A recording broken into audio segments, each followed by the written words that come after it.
Bonjour, alors on va voir ensemble ce qu'est un ETF, un Exchange Traded Funds, qui veut dire, non, je vous ferai la surprise tout à l'heure, dans la définition, parce que voilà, je vais vous faire une définition, et après la définition, je vous ferai mal à la tête avec une liste de quelques ETF pour vous expliquer le contenu et l'offre associée. Quand même, on finira par deux médocs pour la tête et un petit résumé rapide, histoire de revenir sur le fond d'un ETF.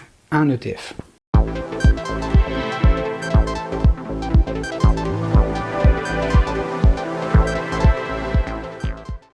Dans cette vidéo, on va parler de différents mots comme les fonds d'investissement, les actions, les obligations, instruments financiers. Bon, je vous fais la surprise, il y en a d'autres. Mais bon, il y a pas mal de mots un peu techniques et peut-être compliqués pour vous. Donc si vous voulez des explications sur ces mots que vous ne comprenez pas, il y a des liens dans la description de la vidéo qui vont vous emmener vers d'autres vidéos qui détaillent plus en profondeur en fait chacun de ces mots et expressions.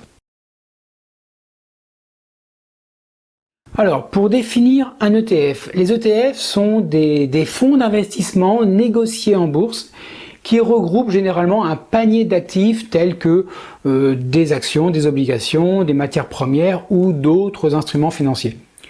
Ce panier d'actifs est conçu pour suivre de près les performances d'un indice spécifique, comme par exemple le S&P, donc le SP500, qui suit les 500 principales entreprises américaines. L'une des caractéristiques clés d'un ETF est qu'il se négocie en bourse de la même manière qu'une action ordinaire. Cela signifie que les traders peuvent acheter ou vendre des parts d'ETF tout au long de la journée lorsque les marchés sont ouverts. Les ETF offrent aux investisseurs un moyen simple et rentable de diversifier leur portefeuille en investissant dans de nombreux actifs en une seule transaction.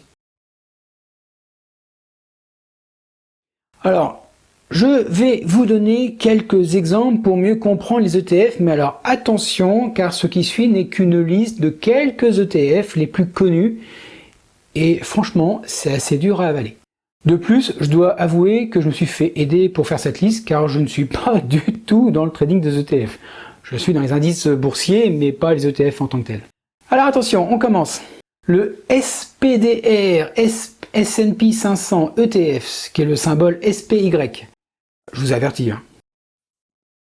Donc, cet ETF suit l'indice du S&P qui représente les 500 plus grandes entreprises américaines. Si vous investissez dans cet ETF, vous détenez en fait une petite part de chaque entreprise comprise dans cet indice. Si les entreprises du S&P progressent, et bien à ce moment-là, la valeur de cet ETF va augmenter. Et bien sûr, si ça va dans l'autre sens, ça va diminuer. Ensuite, vous avez le Invesco QQQ Trust, symbole 3Q qui suivent, QQQ. Alors, cet ETF suit l'indice Nasdaq 100 qui comprend les 100 plus grandes sociétés non financières cotées au Nasdaq. Il se concentre principalement sur des entreprises technologiques telles que Apple, Microsoft, Amazon, Alphabet, qui est la maison mère de Google par exemple. Vous avez le iShares Core S&P 500 ETF, qui est le symbole IVV. Il s'agit d'un autre ETF qui suit l'indice S&P 500, mais il offre aux investisseurs une exposition similaire à celle du SPY, mais avec des frais de gestion potentiellement différents. Vous avez aussi le... Oh, et vous ne plaignez pas, c'est des noms compliqués, mais quand même, je vous avais averti. Allez, je continue quand même. Donc, le iShares Core US Aggregate Bond ETF, qui est le symbole AGG. Alors, cet ETF suit un indice d'obligations américaines diversifié. Lorsque vous investissez dans l'AGG, vous investissez en fait dans un panier d'obligations d'entreprises et gouvernementales américaines. Les obligations sont des prêts que vous accordez et en retour, vous recevez des intérêts.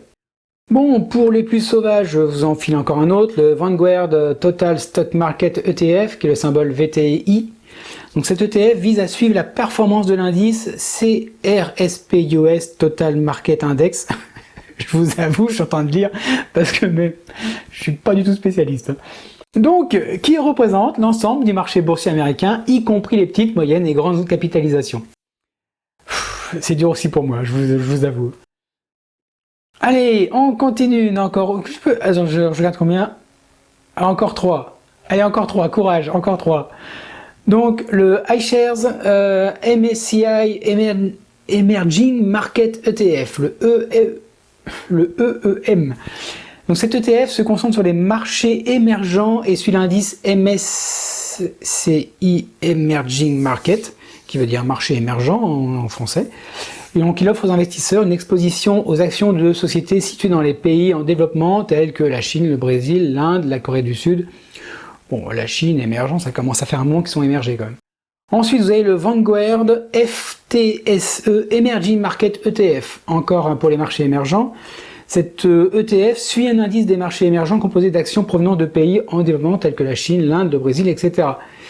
Donc comme le précédent, ça permet d'investir pour participer aux opportunités de croissance de ces économies. Promis, c'est le dernier, le SPDR Gold Trust, qui s'appelle GLD. Alors cet ETF suit le prix de l'or. Donc lorsque vous investissez dans le GLD, vous investissez indirectement dans l'or. Si le prix de l'or augmente, la valeur de cet ETF augmentera également. Bon, pour résumer, vous êtes encore là? Ah, bravo, chapeau. Donc si vous avez des ETF connus ou préférés, n'hésitez pas à me le dire en commentaire, parce que là, je suis pas spécialiste. La liste, je me suis fait aider et je comprends la moitié des choses que j'ai dites. Mais bon, voilà, je partage. Hein. Donc, on va résumer tout ça rapidement. Donc, les ETF sont populaires en raison de leur facilité de négociation en bourse, de leur diversification intégrée et de leurs frais qui sont généralement plus bas par rapport à certains autres fonds d'investissement traditionnels. Ils permettent quand même aux investisseurs de bénéficier des rendements de tout un indice ou d'un secteur spécifique sans avoir à acheter individuellement chaque titre composant l'indice. C'est vraiment très intéressant. Les ETF peuvent être achetés et vendus tout au long de la journée sur les marchés boursiers, offrant ainsi une liquidité et une flexibilité aux investisseurs. Voilà, donc à part le début et la fin, le reste, vous en faites ce que vous voulez. Bon, en tout cas, moi, c'est le moment de prendre congé, mais ne partez sans avoir liké cette vidéo parce que ça m'a fait mal à la tête aussi. N'hésitez pas à commenter si vous avez des ajouts parce que franchement, j'ai dû zapper différents trucs. Et puis aussi, abonnez-vous, comme ça permettra de partager aussi la vidéo. Bon, celle-là ou d'autres, hein, celle-là, c'est pour vraiment emmerder les gens parce qu'elle est quand même complexe. Hein. Mais il y a d'autres vidéos plus intéressantes que vous pouvez partager. Abonnez-vous pour ne pas rater la suite. Et puis maintenant, bah écoutez, moi, c'est très important pour la survie de la chaîne. Et il ne me reste plus qu'à vous souhaiter, si vous n'avez pas trop mal à la tête, de bons trades. Et attention au marché quand même, hein, ils sont fourbes. Il n'y a pas que moi qui suis fourbe avec mes vidéos sur le vocabulaire, mais les marchés aussi sont fourbes.